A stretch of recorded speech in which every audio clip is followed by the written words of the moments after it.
Saya mulai dengan satu kata ini, investasi. Kalau saudara mendengar kata investasi, itu muncul apa di pikiran kita? Saudara mengikuti dari rumah, kami sedang dinabiri sekarang. Ini perkumpulan wanita-wanita keluarga besar yang hebat-hebat. Tes, kenapa hebat? Ayo, mendengar kata investasi, saudara mikir apa? Keuntungan masa depan, apalagi investasi. Ya cepat. Aset, persiapan, tabungan, apalagi investasi apa? Benih, hampir betul. Satu lagi, investasi. Apa meninggal? Bekal, menimbun, semuanya salah. Bicara investasi, langsung mikir ke anak. Selama kita bicara investasi, tidak mikir ke anak, tapi mikir ke uang, ke materi, semuanya itu, maka investasi kita pasti salah. Betul tidak? Tapi dunia kata investasi yang tadi itu menimbun, bicara menabung, bicara nyimpan sesuatu, bicara bekal, betul. Tapi sesungguhnya investasi yang benar adalah anak-anak. Renungkan. Maaf, kalau saya harus menceritakan ini, jangan saudara pikir tentang saya dengan istri saya, tidak. Tapi ini kebenaran.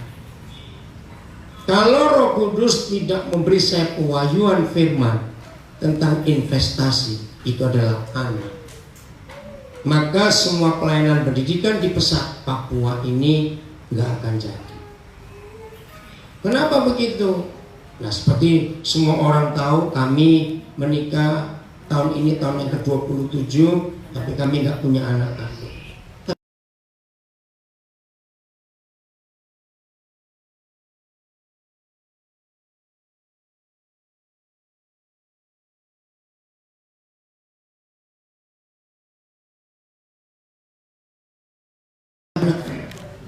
Nah, saya berharap setelah semua mendengar firman ini, pengen punya anak lagi. Nggak, bilangin kok, karena itu investasi yang luar biasa. Suami siap ya?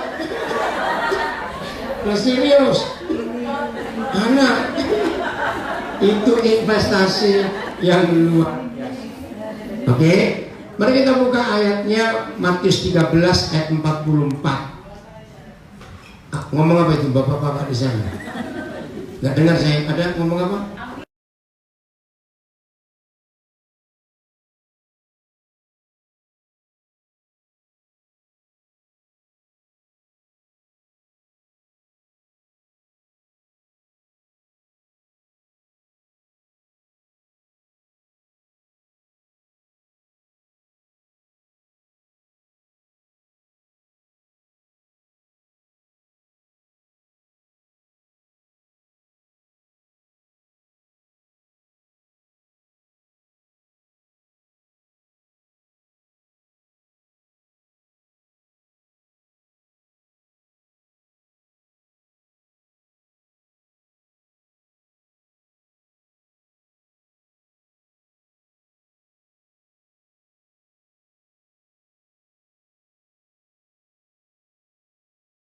Kondisi sebuah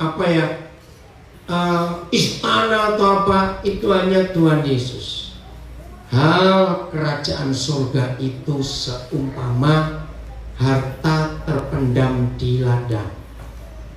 Nah, ini investasi bukan? Loh, ini investasi bukan? Investasi. Karena harta terpendam di ladang. Ini investasi. Nah, kenapa saya berani berkata itu anak? Tahun 70-an, ya. Tahun 70-an Roh Kudus memberi saya pewahyuan ayat ini. Nah, sejak itu semua motivasi saya pelayanan pasti kepada anak. Ladang. Kalau kita mendengar kata ladang, mikir apa di benak kita? Ayo ladang, cepat. Tanah. sebidang tanah, tanaman. Oke, sebidang tanah saja. Nah, siapa ladang itu? Karena ini bicara tentang surga. Siapa ladang itu? Nah, tubuh kita dibuat dari apa? Harus dari ubi, dari tanah. Nah, sebidang ladang itulah hidup kita. Nah, ternyata di setiap ladang itu Tuhan selalu invest, menanam harta yang terpendam. Mendengar kata harta terpendam, saudara mikir apa? Ayo, saudara mikir apa mendengar harta terpendam? Kekayaan, emas, apalagi? Keahlian. Belum terlihat. Saudara perhatikan ini, harus digali. Nah, dari ayat itu Roh Kudus beri saya pengertian. Daniel, mulai hari ini itu kemana saja kamu melihat ladang, melihat anak-anak, perhatikan baik-baik. Di dalam hidup mereka Tuhan menanamkan, menginvestasikan sesuatu yang tak ternilai. Harta terpendam itu. Bapak-bapak tetap dengar ya. Bisa dengar suara di situ? Tadi Mas Joko sudah bisa? Oke, perhatikan ini. Setiap orang membeli sebidang tanah itu pasti memiliki 3 kriteria utama. Baru yang lain-lain nanti nyusul. 1, luasnya, betul tidak? Lihat toh? Luas dan ukuran, betul, bentuk tanahnya. Nggak ada orang mau beli sebidang tanah bentuknya nggak beraturan, nggak lurus gitu maksudnya. Kedua, letaknya strategis apa tidak. Baru ketiga, harganya, betul. Itu kalau manusia cari sebidang tanah. Tapi Tuhan tidak begitu. Pokoknya ada ladang. Ya, saya ulangi, pokoknya ada ladang. Nggak peduli bentuknya, mau miring-miring, mau segitiga. Soalnya nggak ada orang beli tanah model segitiga. Bukan kubus atau bukan segi 4, ngerti? Bentuknya nggak teratur, nggak ada yang mau. So begitu letaknya pun nggak strategis. Jadi itu harganya mahal lagi. Nah, saudara, perhatikan firman ini. Hal kerajaan surga itu seumpama ada harta terpendam di ladang. Kalimat berikut. Ada apa? Ayo baca kalimat berikut. Nah ini dia, yang ditemukan orang. Terus lalu dipendamkannya lagi. Kenapa? Sebab sukacitanya apabila ia menjual seluruh miliknya lalu membeli itu. Nah, perhatikan, siapa orang ini? Tuhan Yesus yang pertama. Dia menemukan ladang. Tapi kalau kita baca baik-baik, orang ini mau pilih ladangnya atau harta terpendamnya? Nah, itu dia, harta terpendamnya yang dicari. Begitu sukacitanya karena melihat ada harta.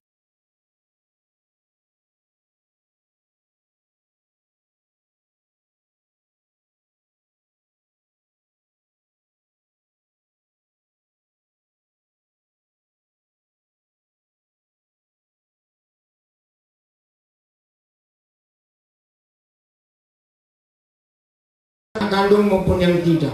Tadi kesaksian Ibu Yoga lihat, anak itu namanya Yanto.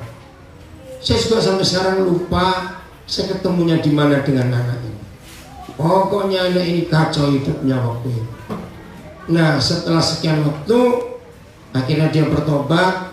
Dia bilang, yaudah Pak, saya mau kuliah.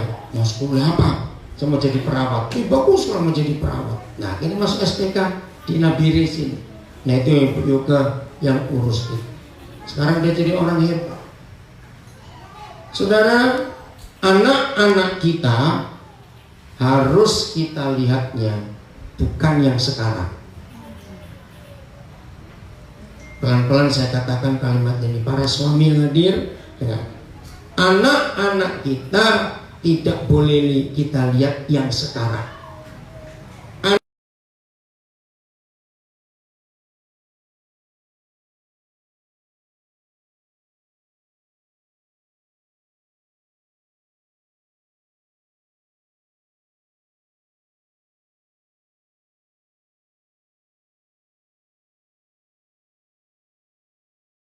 Semuanya pasti yang kita lihat menjengkelkan. Anak ini nakal yang luar biasa. Kira-kira begitu nggak sebagai orang tua? Ya toh? Nah, jangan lihat sekarang. Lihat 10 sampai 20 tahun yang akan datang, anak ini akan jadi apa? Kalau kita bisa melihat anak-anak ini seperti itu, maka kita nggak akan jengkel, nggak akan kalah, nggak akan tercuri damai sejahtera kita melihat kenakalan anak-anak kita. Ya atau tidak? Karena kita melihat 10 sampai 15 tahun yang akan datang. Nah, inilah investasi yang kita harus pikir. Nah, saya beri contoh. Kalau ada, tolong beritahu. Dan itu pasti nggak ada di Papua. Pasti biasanya di kota-kota besar. Di Pulau Jawa itu pasti banyak. Ketika anak itu lahir seumur sekian, lalu orang tua meninggalkan anak itu kerja ke luar negeri, saya ambil contoh itu, untuk cari uang. Pernah dengar nggak cerita keluarga seperti ini? Maksudnya baik bukan? Untuk masa depan anak. Tapi itu salah. Ini investasi yang salah. Setelah sekian tahun ayah ibu kerja, uang didapat, orang tua pulang. Ngerti? Anak-anak bagaimana? Sudah nggak butuh orang tuanya lagi. Begitu orang tua pulang dapat uang banyak, walaupun anak-anak masih panggil ayah ibu atau papa mama, itu cuma di mulut. Tapi secara hati, papa mamanya yang siapa yang ngasuh mereka. Nah, untuk apa uang didapat tapi kehilangan anak? Ngerti gak contoh ini, saudara? Maka itu kalau ada saudara keluarga kita yang bertekad meninggalkan anak-anak dengan kata demi masa depan mereka, yakinkan mereka itu salah. Kamu memang bisa bekerja dan menghasilkan duit, tapi setelah duit ada, anak-anakmu nggak butuh kamu lagi. Jadi nggak bisa. Bodoh secara khusus ngomong soal kamu ya, teman. Nah, ini yang kita harus tahu. Investasi untuk anak-anak kita itu jauh lebih penting, investasi waktu daripada investasi uang ke anak-anak. Betul? Waktu. Kemarin siang bersama keluarga Johan yang baru tiba, kami ngomong-ngomong. Nah, saya yakinkan kepada mereka, salah satu keuntungan kita tinggal di Nabire, kita ini punya cukup banyak waktu untuk anak-anak. Betul tidak? Kalau di Jakarta, di Surabaya, sulit dapat waktu emas seperti kita di Nabire ini. Betul tidak? Jarak nggak jauh-jauh, nggak ada yang macet. Itu investasi. Kenapa? Maka nggak ada mall. Jadi di rumah dengan anak-anak itu investasi yang paling bagus. Siapa yang sering dengar ada cerita-cerita seperti ini? Ya, ini saya mengalami fakta sendiri. Ada keluarga kaya yang saya kenal, tapi suatu saat entah bagaimana usaha mereka bangkrut. Dari rumah besar yang ada kolam renang, dari rumah besar yang anak-anak masing-masing punya kamar sendiri, Mereka harus pindah ke rumah yang kecil. Nah, waktu itu saya ada di situ dan saya kaget mendengar pernyataan anak-anak. Jadi bagaimana kalau kita pindah ke rumah yang kecil? Jawaban anak-anak, nggak apa-apa, asal ada papa mama. Coba renungkan kalimat itu. Artinya dalam nggak kalimat itu? Nggak apa-apa, asal ada papa mama. Maka itu papa mama jangan punya konsep yang salah. Walaupun kelihatan bagus, meninggalkan anak-anak untuk mencari uang buat masa depan anak-anak, tapi apa gunanya uang didapat, masa depannya nggak dapat. Karena anak-anak sudah nggak butuh orang tua, karena usianya sudah lama.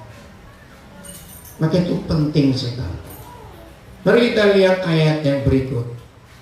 Ulangan 6 ayat 7. Saya sampai hari ini belum menemukan ayat lain dalam Alkitab bicara tentang investasi. Ini ayat yang paling hebat. Ulangan 6 ayat 7. Semua kita, para pendidik, orang tua, masuk di rumah, dengarkan firman. Sudah? Kita baca.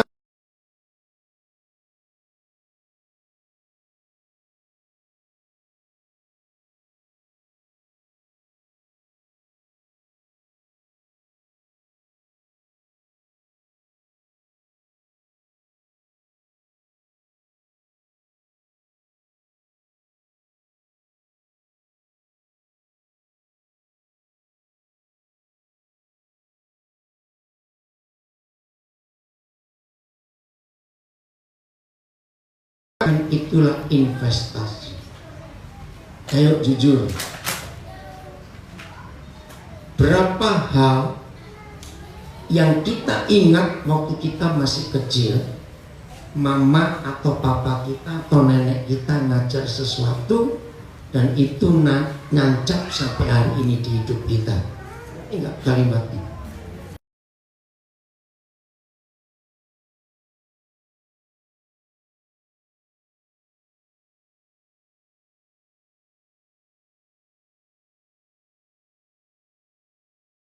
Mengajarkan berulang-ulang kepada anak-anaknya, berulang-ulang, investasi yang luar biasa. Nggak cukup sekali, 2 kali. Jadi orang tua, papa mama punya tugas menginvestasikan, menanamkan, memasukkan ke hidup anak-anaknya berulang-ulang. Apa kata pertama? Haruslah. Berarti bisa ditawar tidak? Tidak. Haruslah. Itu penting. Maka itu papa mama siapkan. Bagi yang belum menikah, berbahagialah saudara mendengar firman ini.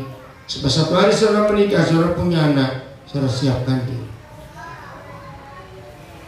Nah, ini yang kita mau bongkar. Saudara, saya beri pertanyaan dulu. Bapak-bapak yang di luar dengar juga ya. Karakter anak-anak itu menurun dari papa mamanya atau tidak? Salah. Nah, kaget bukan? Saya buktikan. Kalau karakter anak-anak menurun dari papa mamanya, berarti kalau ada satu keluarga punya anak lebih dari 2, kalau cuma 1 dan 2 nggak bisa dibandingkan, bukan? Tapi lebih dari 2, seharusnya karakter mereka sama atau beda? Loh, kenapa bingung? Sama atau beda? Yang betul. Ayo jawab baik-baik. Kalau ada satu keluarga, ayah 1, ibu 1, punya anak lebih dari 2, karakternya sama atau beda? Nah, berarti kalau anak-anak itu karakternya beda, bukan dari papa mamanya. Ayo, mikir lagi. Nah, dari mana? Dari ayat 7 ulangan 6. Apa yang kita ajarkan pada anak-anak kita? Coba renungkan. Waktu anak pertama lahir, beda nggak dengan anak kedua? Nah, maka itu karakter mereka beda. Kenapa anak pertama jauh lebih manja daripada anak kedua?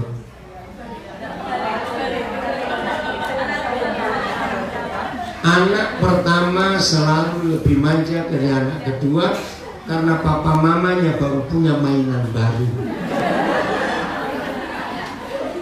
Betul? Maka itu anak pertama dikit-dikit jangan biar mama saja, nggak usah biar papa saja, karena baru punya mainan baru. Kenapa anak kedua cenderung mandiri? Ya karena mama sudah bosan, sudah urus di sana. Ini logika saja. Saudara, punya anak ketiga beda lagi, punya anak keempat beda lagi. Maka itu karakter anak itu tidak menurun dari papa mama karena investasi kita waktu mereka masih kecil. Contoh, papa mama yang tugasnya harus pindah-pindah, entah itu polisi, tentara, entah itu pejabat apa, pindah lagi, pindah.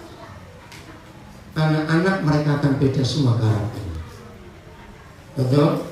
Nah, disinilah kita melihat bahwa karakter anak-anak tidak menurun, tetapi kita yang menanamkan. Anak ketiga dikandung, ternyata keluarga ini baru pindah ke tempat tugas yang baru. Ternyata di tempat tugas yang baru, pimpinannya tidak menyediakan fasilitas yang cocok. Maka suami istri dengan kandungan anak ketiga ini uring-uringan tiap hari karena suasana gak enak. Bisa nggak seperti itu? Cari ini nggak ada, cari itu nggak ada. Ini bagaimana itu begini? Saudara, percayalah waktu anak ketika lahir akan jadi anak yang berontak. Nah, ternyata suasana hati mama itu sangat mempengaruhi karakter anak. Ulangi, suasana hati ibu yang mengandung itu yang mempengaruhi karakter besar anak itu. Siapa pernah melihat ada anak akhirnya nggak suka dengan papanya luar biasa, padahal dari kecil anak ini papanya baik sekali. Nah, jawabannya ketemu waktu ibunya mengandung dia. Ternyata mungkin suami lagi selingkuh atau lagi bagaimana, sehingga istri nggak suka dengan suaminya, dan suasana hati ibu itu akan masuk ke anak itu. Sejak dalam kandungan dia nggak suka bapaknya. Itu fakta, bukan aneh. Maka itu investasi itu luar biasa. Jadi bagi seorang mama jauh lebih punya tanggung jawab besar kepada anak-anaknya daripada papanya di awal kehidupan, kira-kira sampai umur 7 tahun. Nah, setelah itu baru fungsi papa yang meneruskan. Mama ini luar biasa. Ayo lanjutkan ulangan 6 ayat 7. Setelah haruslah kau mengajarkan berulang-ulang kepada anak-anakmu dan membicarakannya. Ya, stop dulu. Nah, ini hal yang penting. Kata membicarakan itu mendiskusikan. Lihat, mendiskusikan. Saudara, itu sebabnya penting untuk kita tidak mendikte anak. Guru-guru, pendidik, jangan pernah mendikte murid-murid kita. Tahu kata mendikte? Apa kata lain mendikte? Bukan imla. Diktator. Tidak memberi kesempatan anak itu berpikir, tidak memberi kesempatan anak itu mengungkapkan pendapatnya, tidak memberi kesempatan anak itu kreatif. Itu jahat. Orang tua dan pendidik yang diktator hanya mendikte anak-anaknya itu jahat. Bahkan saya berkata sadis. Namanya anak-anak kreativitasnya berkembang banyak enggak? Beda dengan kita. Kenapa beda? Karena kita sudah nggak bisa berkembang banyak, karena mesti mikir kredit, bayar ini, bayar itu. Jadi pikirannya habis, betul. Tapi kalau anak-anak tidak, masih kosong, masih fresh, maunya main saja, betul. Maka itu saya selalu marah kepada orang tua. Kalau dunia anak-anak kita rampas, kita masukkan ke dunia kita, itu kejam dan sadis orang tua seperti itu. Ingat, dunia anak-anak cuma main. Maka itu papa mama, kalau kita harus bertengkar, dan itu wajar sebagai suami istri. Ingat berapa kali saya ngajar, cari tempat mana, ada 3 tempat. 1, kuburan. Nah itu dia, bertengkaran di kuburan suami istri. Jangan di rumah, di depan anak-anak. Kedua di pantai, ketiga di lapangan. Jangan di depan anak-anak, kasihan. Apalagi kalau sampai papa mama mulai mempengaruhi anak-anaknya. Kamu harus punya papa, justru nggak bisa punya papa. Hancur anak itu, betul tidak salah. Mereka nggak tahu ini apa. Maka itu kepada papa mama, ia rajin bertengkar, lebih baik kamu mati. Serius, daripada melukai hati anak, dan anak-anakmu akan lahir jadi orang jahat. Ya, kita di Nabire, jangan tersinggung dulu. Maklum, sekarang ini dunia lagi gempar dengan satu film, Joker. Lagi rame. Hampir tiap hari saya diskusi tentang Joker. Saya nggak nonton, saya memang nggak mau. Itu film sadis. Nah, kata Joker bukan Joker dari kartu, dari kata Jokro. Jadi film ini kisah tentang orang anak yang memang suka bergurau, tapi dia sadis. Di dalam film itu diceritakan bagaimana dia membunuh mama tiri sambil tertawa. Dia melukai gurunya, dia melukai temannya sambil tertawa. Sadis betul, sadis. Kontranya banyak film ini. Sampai hari ini saya masih diskusi dengan banyak orang. Nah, saya cuma ngomong satu kalimat. Sampai ada orang seperti itu pabriknya adalah rumahnya, sampai menghasilkan anak. Jadi anak ini dari kecil diejek terus, dia ngerjakan apa saja diejek, kata dibully, tahu ya, terus begitu. Nah, dari kecil sifat pendendamnya itu muncul. Akhirnya setelah dewasa dia jadi jahat. Jadi nggak salah dia. Maka itu presensi pendek dari film itu begini. Ternyata semua orang jahat itu asalnya dari orang baik. Dan itu betul. Tidak ada anak dilahirkan dengan sebagai penjahat. Tidak. Tergantung siapa yang mendidiknya. Tergantung dia tinggal dengan siapa. Saya berkali-kali meyakinkan orang. Nah, bagi seorang yang belum pernah dengar ini, supaya percaya. Segala sesuatu, dengar ya, segala sesuatu, ya semuanya itu pasti dihasilkan dari rumah. Kok bisa dengar? Anak-anak kita mau jadi berhasil atau gagal? Anak-anak kita mau jadi pandai atau bodoh? Anak-anak kita jadi baik atau jahat? Anak-anak kita jadi orang berguna atau tidak berguna? Anak-anak kita jadi sehat atau sakit-sakit? Anak-anak kita akan jadi apa saja. Semua dimulai dari rumah. Jawab betul atau salah? Nah, kata rumah bukan besar kecilnya, bukan model bangunannya, bukan bahannya, betul? Tapi suasananya. Maaf saya berkata, semiskin-miskinnya orang miskin, kalau ayah ibunya itu harmonis dan bahagia, anak-anak ini pasti hebat. Setuju saya ngomong? Maka itu perhatikan ini.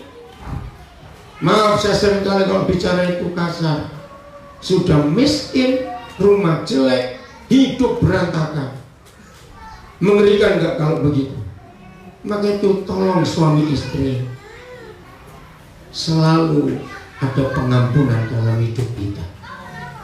Kalau suami istri selalu ada pengampunan, apa lawan katanya pengampunan?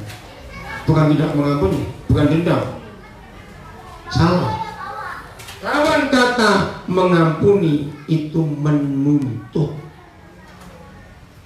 Harus. Awas kamu bulan depan gak menghasilkan 4 juta.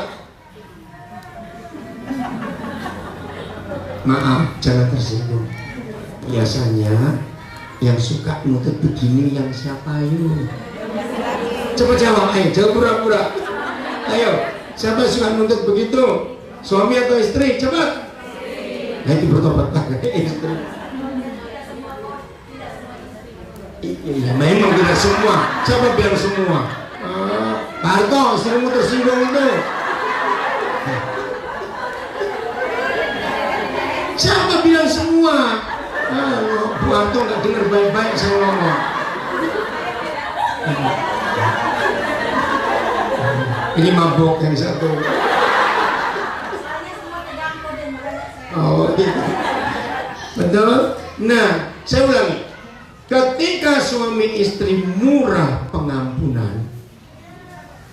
Saya ulangi. Ketika suami istri murah pengampunan, disitulah surga ada di rumah.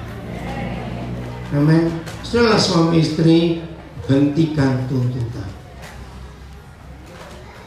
Kalau kita menuntut pasangan kita, itu penyebabnya cuma satu, kita belum kenal siapa dia. Nah pertanyaannya, sudah punya anak 4 kok belum kenal? Tapi itu fakta, betul tidak? Betapa banyak keluarga anak sudah banyak tapi belum kenal. Masalahnya bukan belum kenal, masalahnya nggak mau kenal. Itu yang tertulis di Alkitab. Coba kita buka Hosea 4 ayat 6. Dan itu betul, suami istri yang sering bertengkar karena mereka dua belum kenal. Kenapa kok belum kenal? Nggak mau kenal. Kenapa nggak mau kenal? Karena jengkel. Betul? Berapa kali kita sering ngomong pada pasangan kita, kapan kamu tuh berubah? Kamu tuh jengkelin betul. Sering atau jarang kita ngomong begitu? Kayak aku. Nah, sudah Hosea 4 ayat 6, 1, 2, 3. Umatku binasa karena tidak mengenal Tuhan. Terus? Nah, stop. Mengapa kita nggak mengenal Tuhan? Karena kita yang menolak pengenalan itu. Jadi suami istri perhatikan. Apa tadi lawan katanya mengampuni? Menuntut. Jangan ada lagi, kasihan anak-anak. Ayo mulai hari ini suami istri, semenjengkelkan seperti apapun pasangan kita, kita sudah menerima dari awal, kita harus mengampuni. Amin. Jangan ada tuntutan apa-apa, mengampuni. Nah, kembali. Jadi kalau kita di rumah tidak diktator, kalau di rumah kita tidak mendikte, tapi memberi kesempatan berbicara, membicarakan dengan anak-anak, kata lainnya mendiskusikan, hasilnya luar biasa. Saudara, saya menemukan 3 hal besar kalau papa mama suka mengajak anak-anak diskusi. 1, anak-anak itu merasa dihargai oleh orang tuanya. Karena begitu anak-anak dengar gini, jadi menurut kamu enaknya bagaimana? Pendapatmu bagaimana dengan peristiwa ini? Saudara percayalah, anak-anak akan wow. Begitu pula guru-guru, kalau kita selalu menghargai murid-murid dan kita selalu minta mereka urun rembuk, istilahnya urun pikiran, urun ide. Menurut kamu bagaimana anak-anak? Percayalah, murid-murid kita, anak-anak kita akan merasa harga dirinya naik. Katakan. Berarti kita mengangkat dia setara dengan kita, karena mereka dihargai. Hasil kedua, kalau kita suka mendiskusikan apa-apa dengan anak itu jadi jenius. Loh, kenapa jenius? Karena diajar mikir. Jadi kalau nganggur lagi diam, dia langsung mikir, wih, aku mesti belajar apa ya, supaya nanti kalau papa mama aku tanya, aku bisa jawab. Hebat nggak kalau anak-anak kita berikan fasilitas seperti itu? Coba jawab. Hebat, saudara. Nomor 3, ini dampak di luar. Anak-anak yang suka diajak diskusi oleh papa mamanya di rumah, maka di luar rumah anak-anak ini berani berinteraksi dengan orang lain, karena di rumah sudah dibiasakan interaksi dengan papa mamanya. Dan anak-anak seperti ini kalau di luar rumah gak akan penakut, berani jawab, berani bertanya pada om itu, tante itu. Bangga gak sebagai orang tua kalau anak kita seperti itu? Ini ayatnya cuma pendek, ini Ulangan 6 ayat 7. Di antara seluruh kitab perjanjian lama yang menyebabkan orang-orang Israel atau bangsa Yahudi hebat sampai hari ini adalah ayat 6 ayat 7 Ulangan 6 sampai 9. Ulangan 6 ayat 6, 7, 8, 9. 4 ayat itu yang sampai hari ini dipegang kuat oleh orang-orang Yahudi, dan itu diperlakukan di rumah mereka. Maka itu orang-orang Yahudi jeniusnya luar biasa. Nah, kalau mereka walaupun nggak percaya Tuhan Yesus, tapi mengikuti firman, dampaknya itu ada. Apalagi kita, ingin nggak anak-anak kita jadi orang hebat? Nah, ini investasi. Investasi ke anak-anak kita, bukan karena kita sekolahkan sekolah terbaik, bukan. Di Jawa, saudara, orang-orang tua kaya berlomba-lomba cari sekolah paling mahal untuk anak-anaknya. Ada 2 tujuannya. 1, supaya anaknya pandai. Saya berkata gitu, anakmu akan jenius atau gagal tergantung di rumah, bukan sekolahnya di mana. Hal kedua, mereka saling saingan antar orang kaya yang lain. Anakmu sekolah di mana? Bisa di situ. Kalau sekolahnya jelek, oh gitu. Tapi bukan itu, di rumah. Sekarang kalimat berikut, haruslah engkau mengajarkan berulang-ulang pada anak-anakmu dan membicarakannya. 1, di mana? Cepat. Baca kitab Sejarah Ulangan 6 ayat 7. 1, waktu kamu duduk di rumahmu. Nah, ini waktu yang luar biasa. Saudara, biasakan duduk di rumah. Ini yang kemarin kami sharing di Sarikuring dengan Koda Johan. Aduh, kalau di Jawa kita nggak akan punya waktu bisa duduk di rumah dengan anak-anak. Betul? Karena macet, karena jauh, karena tanggung jawab, karena tuntutan. Nah, ini mumpung. Dan ingat, untuk duduk di rumah, ini penanaman modal yang pertama. Tuhan tunjukkan tempatnya di mana. Duduk di rumah. Itu hanya pada umur tertentu. Coba, setelah anak-anak kita kelas 6 SD, kelas 1 SMP, bisa nggak kita ajak duduk di rumah? Bisa tidak? Perang. Kalau peraturan ini kita balik ketika anak kita remaja, karena orang tua sadar, kok dia pulangnya mulai jam 11 malam ini. Besok kita bilang duduk di rumah. Terjadi apa? Perang. Karena terlambat. Jadi investasi yang terbesar waktu anak-anak masih usia duduk di rumah. Itu penting sekali. Saya lanjutkan. Kita buka Mazmur 128 ayat 3. Mazmur 128 ayat 3. Udah? Baca 1, 2, 3. Istrimu akan seperti pohon anggur yang subur dalam rumahmu. Terus anak-anakmu seperti tunas pohon zaitun di sekeliling meja. Nah, itu bicara untuk suami. Coba judulnya yang 28, 128, apa judulnya? Nah, berkat atas rumah tangga. Luar biasa. Ingin nggak rumah tangga kita diberkati? Pasti, tapi ingat, kata rumah tangga diberkati jangan bilang kaya raya. Tidak. Kata rumah tangga diberkati, ada damai sejahtera, ada surga di keluarga itu. Bukan soal makanannya, lauknya, mobilnya, bajunya, bukan. Oke, setuju ya? Nah, istrimu. Mengapa yang disebut pertama istrimu? Nah, saya bilang begini ya. Nah, untuk ini para suami berkata merdeka. Nah, ini maaf ya. Kita pasti pernah berkunjung ke rumah orang. Aneh kalau ada di antara kita nggak pernah kunjung ke rumah orang. Aneh nggak? Aneh. Maaf ya. Tapi ini bukan soal penilaian, tidak. Tapi ini fakta. Kalau kita berkunjung ke rumah orang, melihat suasana rumah yang teduh, rapi, bagus, teratur, atau rumah yang berantakan, acak-acakan, maaf, langsung kita mikir apa? Siapanya kita pikir? Itu dia. Tuhan, saya nggak ikut ngomong, mereka dan itu betul. Nah, inilah ayatnya. Suasana rumah sangat ditentukan oleh seorang istri. Nggak ada yang ngomong, jadi tersinggung. Betul.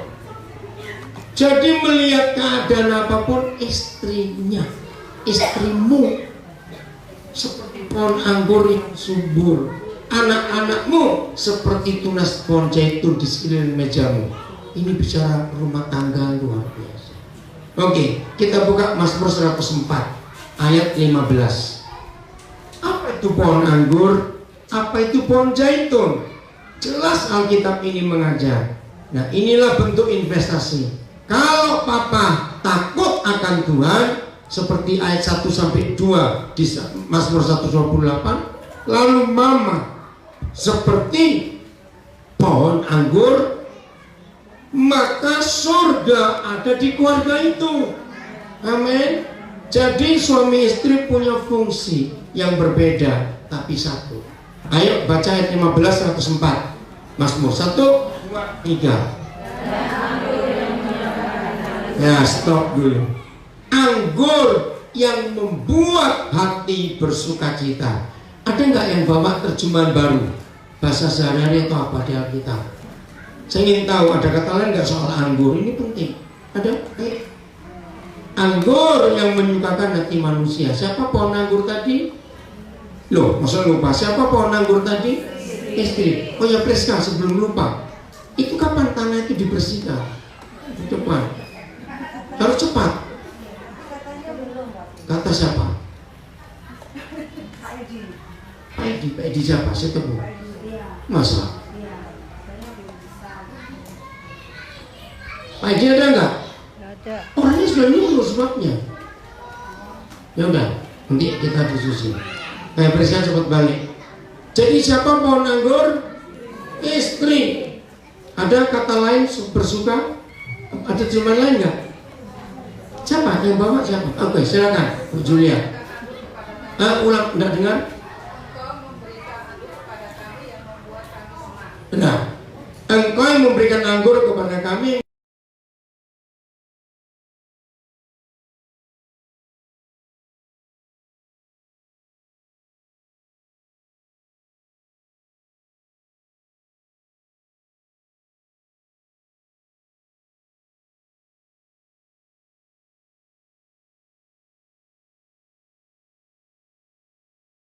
Dan minyak yang membuat wajah berseri. Ibu Julia coba bacakan minyak itu. Minyak yang membuat kulit kami halus. Wih, kulit kami halus. Nah, minyak itu zaitun. Siapa tadi zaitun? Anak-anak. Bayangkan, ada nggak anak-anak yang membuat wajah orang tuanya cemberut? Ngerti nggak kalimat ini? Ada tidak? Loh, saya tanya ada enggak? Ada. Itu salah orang tuanya. Senakal-nakalnya anak, tetap yang bertanggung jawab orang tua. Maka itu kalau suami takut akan Tuhan, istrinya membawa sukacita, maka anak-anaknya itu jadi obat di rumah, membuat wajah berseri-seri. Nggak malu kalau ketemu banyak orang, bisa cerita tentang anak-anaknya. Betul? Saya sering berkata begini, ya maaf jangan ada yang tersinggung. Untuk melihat tanda lulus ijazah orang tua, bukan lulusan mana. Saya punya konsep berkaitan. Ijazah orang tua adalah hidup anak-anak orang tua itu. Ngerti nggak kalimatnya? Dan ini firman-Nya. Maka itu kalau dari sekarang saudara menginvestasikan anak-anak yang masih kecil, puji Tuhan. Yang sudah besar, kalau dengerin ibunya anak lagi, itu maksud saya. Dan tertawa ya. Oke. Hebat nggak kalau itu terjadi dalam hidup kita? Hebat sekali. Oke. Siapa pernah dengar saya sharing berapa waktu yang lalu dalam masalah perselingkuhan? Ya, dengan dalam masalah perselingkuhan. Lebih banyak suami atau istri yang selingkuh? Kenyataannya suami. Kenapa? Saya belajar dari seorang hamba Tuhan, dia masih hidup, ada di Denpasar sekarang, Ibu Pendeta Christine Heri. Usia sudah 80-an sekarang, tapi masih khotbah juga. Nah, tahun 87 saya pelayanan selama 3 bulan bersama Ibu Christine, keliling dari Sumatera, Jawa, ke Kalimantan, lalu ke Bali, ke NTT. 3 bulan kami jalan. Nah, saya belajar dari dia konsep. Dia manggil saya Koden. Saya manggil dia Bu. Ya pantas Koden, suami sering selingkuh. Kok bisa? Yang mengandung siapa? Yang perempuan toh, masa ada laki kamu. 9 bulan 10 hari. Setiap manusia itu mengalami hangatnya tubuh perempuan. Betul nggak 9 bulan 10 hari? Begitu lahir, siapa meluk duluan? Mamanya. Langsung netek. Sampai umur sekian bulan terus dipeluk di dekat mama. Mulai belajar jalan, ini nggak pakai pengasuh. Siapa yang ngajari dia jalan? Mamanya. Sampai dia bisa lari-lari tetap mamanya. Masuk sekolah pertama, entah playgroup entah TK, gurunya perempuan. Maka itu kalau ada istri nggak bisa mengerti hati suaminya, maka itu kenapa banyak fakta dalam hidup istri-istri lagi kumpul dengan ibu-ibu yang lain, ya, anaknya 3, tapi jawabnya kok 4. Ngerti nggak? Siapa anak pertamanya? Suaminya. Dulu sih nggak ngerti setelah itu kenapa. Jadi faktanya anak laki itu jauh lebih manja daripada anak perempuan. Dan ini faktanya. Karena sejak laki-laki jadi orang, 9 bulan disimpan di tubuh perempuan, dipeluk perempuan sekian bulan, didekati, dituntun, diajar perempuan.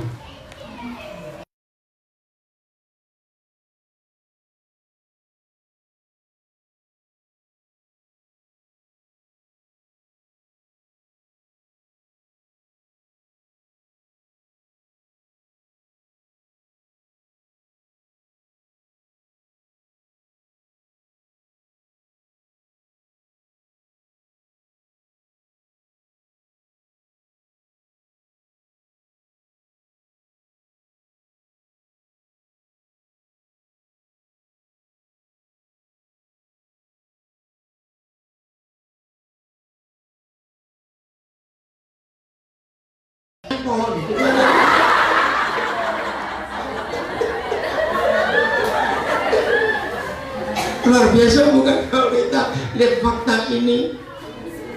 Loh, betul nggak penemuan Ibu Christine Heri ini? Betul betul iya ya, betul juga. Maka itu kenapa laki-laki jauh lebih manja daripada perempuan? Karena fakta ini. Jadi ibu-ibu punya tugas yang nggak main-main, merawat anak dan merawat suami. Awas itu, nggak perhatikan baik-baik. Berarti ya, ini hukum alam yang Tuhan sudah ciptakan. Maka dia belum menikah, mikir itu.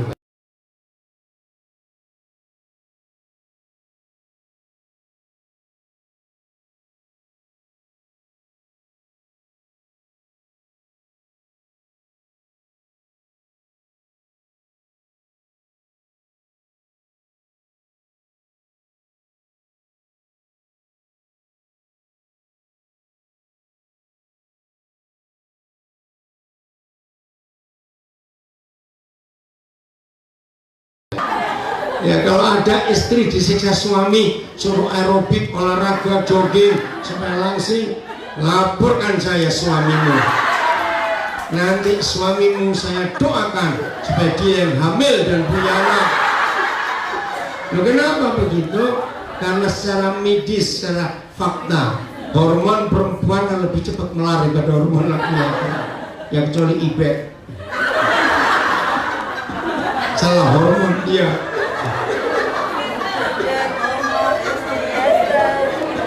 Oke, maka itu kalau sampai istri gemuk itu wajar, karena sudah pernah melahirkan, balik lagi langsung itu susah. Itu suami-suami dengar ini ya, awas kamu nyiksa istrimu supaya kurus terus. Oke, kembali ke ulangan 6.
Ya, drama Korea main. Awas gitu. Awas ya. Ada juga kamu bertobat. Awas ya. Guru-guru pesat bertobat yang terikat drama Korea ini. Awas kamu. Pesat ya. Mana orangnya ya? Yang aku, ayo. Panggil lagi.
Kumal bukunya. Saya yang ngomongin sudah enak rasanya, tapi aneh ini nggak bosan. Saya tanya ganti yang lain enggak. Saya belajar. Kenapa? Ternyata buat anak-anak hal yang sama tiap malam diceritakan itu jadi baru. Kenapa bisnis? Banyak tahu. Udah belum? Share dulu, ada? Terus share. Maaf.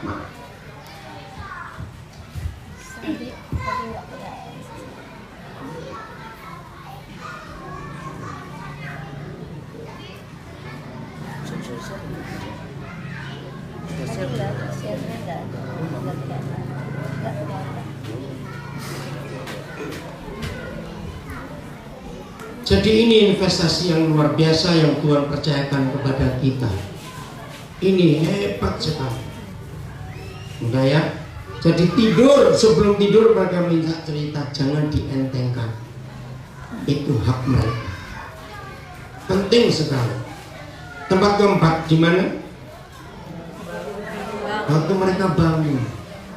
Nah, inilah investasi yang berharga sekali untuk anak-anak kita. Amin.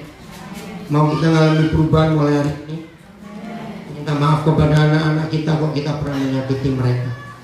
Maka papa mama yang mendengar firman ini, berbahagialah kalau anak kita masih kecil-kecil. Kita masih punya waktu banyak untuk menginvestasikan kebenaran kepada mereka. Amin. Dan bagi yang sudah besar anak-anak, tunggu cucu-cucu. Ajari anak-anak kita untuk jadi papa mama yang benar. Amin. Sehingga cucu-cucu kita pun jadi orang-orang yang hebat. Ayat terakhir 2 Tawari 17. Ayat yang pertama. Ada seorang namanya Yosafat. Orang ini hebat sekali. Ternyata kehebatan orang ini karena investasi orang tuanya. Maka itu investasi waktu anak-anak masih kecil itu penting sekali. Udah? 2 Tawari 17 mulai 1. Ayo kita baca sama-sama. 1, 2, 3.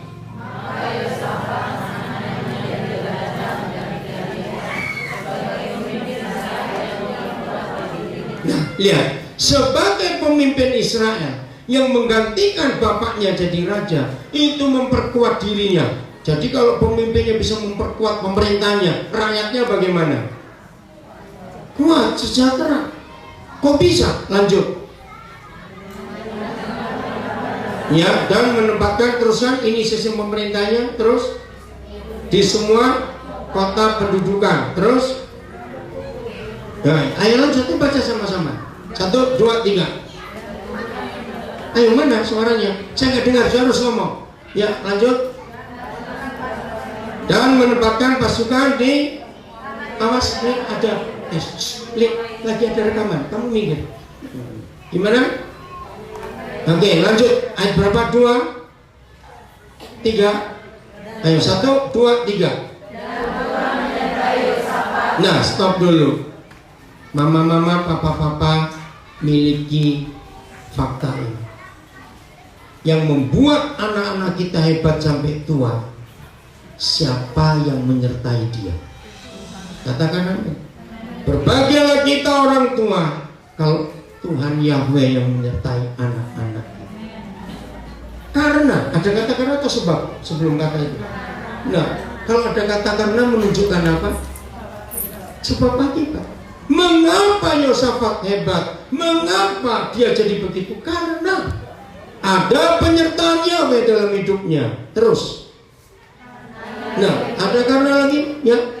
Dan hidup mengikuti jejak leluhur Daud bapaknya. Terus tidak mengikuti Baal-Baal. Papa mama, anak-anak kita sangat mudah terpengaruh nggak dengan lingkungannya? Ini yang kita harus pelajari. Kapan anak-anak kita tidak akan terpengaruh dengan lingkungan? Kalau anak-anak kita melihat papa mamanya adalah figur yang bisa jadi mainan mereka. Figur jadi mainan, jadi anak-anak nggak perlu yang lain. Saya selalu mengajar anak-anak yang terikat dengan HP karena papa mamanya nggak bisa jadi HP untuk anak-anaknya. Ngerti nggak maksud kalimat ini? Papa mamanya nggak bisa diajak main. Kalau papa mama apa di rumah bisa jadi HP buat anak-anaknya. Saya harap saudara ngerti kalimat ini. Maka anak-anak nggak perlu cari yang lain. Baal itu dewa-dewa idol, idola zaman itu. Kalau sekarang bisa narkoba, bisa free sex, ada alkohol, perjudian dan semuanya itu. Nah, jadi anak-anak kita nggak akan tertarik dengan baal-baal di zaman ini kalau papa mamanya adalah idola untuk anak-anaknya di rumah. Amin. Maka itu saudara penting sekali dalam hidup kita seperti itu. Terus setelah Tuhan menyertai Yosafat, tidak mencari baal-baal lalu melainkan mencari Tuhan yang disembah papanya. Nah ini setelah dewasa anak-anak kita, para suami yang ikut hari ini mendengar termasuk di rumah, berbahagialah kita kalau anak-anak kita selalu percaya kepada Tuhan yang kita sembah, tidak cari yang lain. Serius saudara, itulah kekayaan yang luar biasa dalam hidup kita. Ketika anak-anak kita nggak cari yang lain, hanya cari Tuhan papanya. Amin. Sampaikan para suami yang nggak ikut akan firman ini supaya anak-anak kita jadi orang-orang hebat. Mau menginvestasikan yang benar di hidup anak-anak kita mulai hari ini, harus, tidak cuma mau. Ayo kita berubah.